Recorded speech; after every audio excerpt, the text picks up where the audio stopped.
বিকেলে কেন্দ্রীয় শহীদ মিনারে জাতীয় নাগরিক পার্টি এনসিপির সমাবেশ। এই উপলক্ষে মঞ্চ প্রস্তুত, আসছেন নেতাকর্মীরাও। এই সমাবেশ থেকে নতুন বাংলাদেশের ইশতেহার ঘোষণা দেবেন 24 জুলাই অভ্যুত্থানকারীরা। সমাবেশ ঘিরে কেন্দ্রীয় শহীদ মিনার এলাকায় নিরাপত্তা ব্যবস্থা জোরদার করা হয়েছে। দর্শক, এই বিষয়ে সর্বশেষ খবর নিয়ে যুক্ত হচ্ছেন সহকর্মী রাশেদ আনিস। রাশেদ, জানাবেন আমাদেরকে সমাবেশের এই মুহূর্তের নেতাকর্মীদের উপস্থিতি এবং কেন্দ্রীয় নেতারা এখানে উপস্থিত হয়েছেন কিনা এর মধ্যে। আমরা কিন্তু এখন শহীদ মিনারে আছি এবং অল্প কিছুক্ষণের মাঝে জাতীয় নাগরিক পার্টির যে অনুষ্ঠান, সেই অনুষ্ঠানটি শুরু হতে যাচ্ছে। আমরা দেখেছি যে দেশের বিভিন্ন জায়গা থেকে মানুষজন এসে উপস্থিত হচ্ছেন। আমি এখন ঠিক যেখানে দাঁড়িয়ে রয়েছি সেখানে কিন্তু হচ্ছিল দিনাজপুর এবং পিরোজপুরে যারা নেতাকর্মীরা রয়েছে তারা মাত্র এসে উপস্থিত হয়েছেন। সকাল থেকে কিন্তু আমরা দেখেছি যে মানুষের কিছুটা সংকট, কিন্তু এখন কিন্তু দেখছি যে যত সময় যাচ্ছে তত বেশি কিন্তু মানুষ বাড়ছে, জনসমাগম বাড়ছে। এবং আজকে যে ইশতেহারটি দেওয়া হবে অল্প কিছুক্ষণ পর জাতীয় নাগরিক পার্টির আহ্বায়ক যে ইশতেহার দিবেন সেটিতে তিনি নতুন বাংলাদেশ বিনির্মাণে 24 দফা তুলে ধরবেন।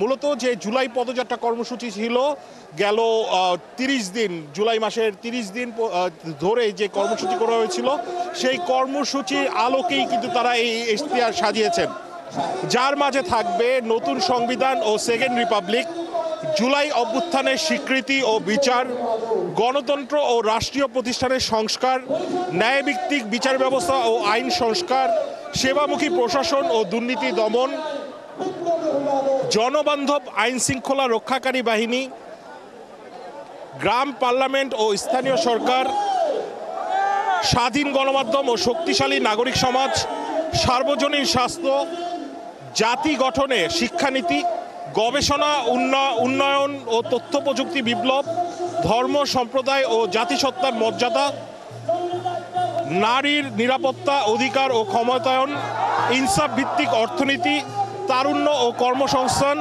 টেকসই কৃষি, খাদ্য ও সার্বভৌমত্ব, শ্রমিক ও কৃষকের অধিকার, জাতীয় সম্পদ ব্যবস্থাপনা, নগরায়ন পরিবর্তন ও আবাসন পরিকল্পনা, জলবায়ু সহনশীলতা ও নদী সমুদ্র রক্ষা, প্রবাসী বাংলাদেশির মর্যাদা অধিকার, বাংলাদেশপন্থী পররাষ্ট্রনীতি এবং সবশেষ যেটি 24 দফা, 24তমটি হচ্ছে জাতীয় প্রতিরক্ষা কৌশল। মূলত এই বিষয়গুলোকে গুরুত্ব আরোপ করেই কিছুক্ষণ পর জাতীয় নাগরিক পার্টির যিনি আহ্বায়ক রয়েছেন নাহিদ ইসলাম, তিনি কিন্তু যে ইশতেহার রয়েছে সেই ইশতেহার ঘোষণা করবেন। আপনারা জানেন যে গেল বছর ঠিক এই জায়গাটিতে দাঁড়িয়েই কিন্তু নাহিদ ইসলাম এক দফার ঘোষণা করেছিলেন। সেই একই জায়গাটি কিন্তু তারা এবছরের 3রা আগস্ট বেছে নিয়েছেন। অল্প কিছুক্ষণ আগে আমার দলটির যে সদস্য সচিব রয়েছেন আক্তার হোসেন, তার সাথে কথা হচ্ছিল। তাকে প্রশ্ন করা হয়েছিল যে এই যে ইশতেহার, সেই ইশতেহারটা আসলে কেমন হবে। তারা বলছেন যে এই ইশতেহার কিন্তু এনসিপির পরবর্তী পথ প্রদর্শক হবে। এবং প্রশ্ন ছিল যে এত যে বিভাজন, মানে গেল বছর সবাই একসাথে ছিল, এখন আলাদা আলাদাভাবে অনুষ্ঠান করা হচ্ছে, তারা কিন্তু বিষয়টাকে সাধুবাদ জানিয়েছেন। তারা বলেছেন এনসিপি শুধু না, যারা জুলাই গণ অভ্যুত্থানকে ধারণ করে তারাই কিন্তু আলাদা আলাদাভাবে এই ধরনের অনুষ্ঠানগুলো আয়োজন করার চেষ্টা করছে।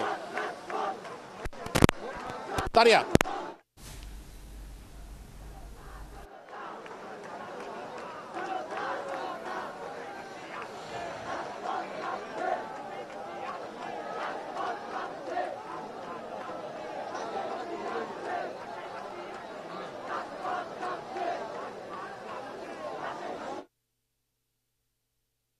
আমরা যদি একটু তাদের সাথে কথা বলার চেষ্টা করি। আমি যদি একটু জানতে চাই যে আপনি কোথা থেকে এসেছেন? আমি দিনাজপুর থেকে এসেছি। কি উদ্দেশ্যে এসেছেন? আমরা আসছি আজকের এই মহা সমাবেশকে সফল করার উদ্দেশ্যে আমরা আসছি। আজকে নতুন একটা প্রজন্ম বাংলাদেশকে উপহার। আমরা দেখছি আপনি জাতীয় নাগরিক পার্টি এনসিপির পতাকা হাতে নিয়ে আছেন। কোথা থেকে এসেছেন? আমি নবাবগঞ্জ দিনাজপুর থেকে এসেছি। আপনারা কি এখানে যারা আছেন তারা ম্যাক্সিমামই দিনাজপুর থেকে এসেছেন? উত্তরবঙ্গ, দিনাজপুর ও পাশে রাজশাহী। তারা কিন্তু দাঁড়িয়ে আছেন বিভিন্নভাবে।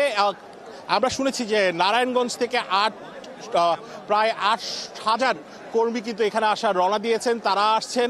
উত্তরবঙ্গে যারা রয়েছেন তারাও কিন্তু নানাভাবে এখানে যোগ দিচ্ছেন। কোথা থেকে এসেছেন? দিনাজপুর থেকে। কি কারণে এসেছেন একটু বলবেন? আমরা আমাদের আহ্বায়ক এক দফার ঘোষক নাহিদ ইসলাম ভাইয়ের ডাকে আজকে আগামীর বাংলাদেশ কেমন হবে জুলাই অভ্যুত্থানের আলোকে ইশতেহার নেওয়ার জন্য। কেমন বাংলাদেশ চান? আমরা ভঙ্গুর আগের যে পূর্ব রচিত যে বাংলাদেশ সংবিধান, এই সংবিধানের আলোকে নয়, নতুন প্রজন্মের নতুন সংবিধানের আলোকে জুলাই অভ্যুত্থান যে কারণগুলোতে হয়েছে, এই অভ্যুত্থানের সনদ এবং ঘোষণাপত্রের আলোকেই নতুন বাংলাদেশ দেখতে চাই। মূলত কিন্তু তারা যে 64 জেলায় যে পদযাত্রা কর্মসূচি করেছেন সেটি কিন্তু 3টি দাবির উপর ভিত্তি করে করেছেন।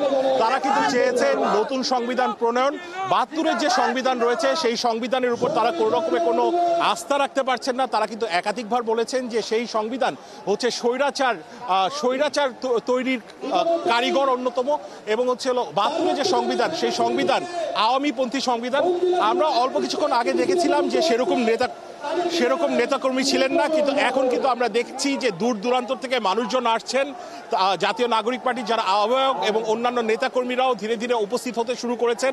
আমরা অল্প কিছুক্ষণ আগে দেখেছি যে জাতীয় নাগরিক পার্টির যিনি মুখ্য সমন্বয়ক সার্জিস আলম, তিনি কিন্তু এসে উপস্থিত হয়েছেন নাসির উদ্দিন পাটোয়ারি, উপস্থিত হয়েছেন জাতীয় নাগরিক পার্টির যুগ্ম আহ্বায়ক অনিক রয়, ফরিদুল ইসলাম থেকে শুরু করে শীর্ষ নেতারা কিন্তু আসা শুরু করেছেন। যদিও অনুষ্ঠানটি 4টার দিকে শুরু হবার কথা ছিল, কিন্তু সেটি একটু বিলম্ব হচ্ছে। আশা করা যায় যে 5টার মাঝে অন্যান্য যারা শীর্ষ নেতৃত্বরা রয়েছেন তারা কথা বলা শুরু করবেন, এবং তারা তাদের স্বপ্নে যেই বাংলাদেশকে দেখছেন, আগামীর রাজনীতি যেই বাংলাদেশকে ঘিরে করবেন, সেই বাংলাদেশের কথা বলবেন।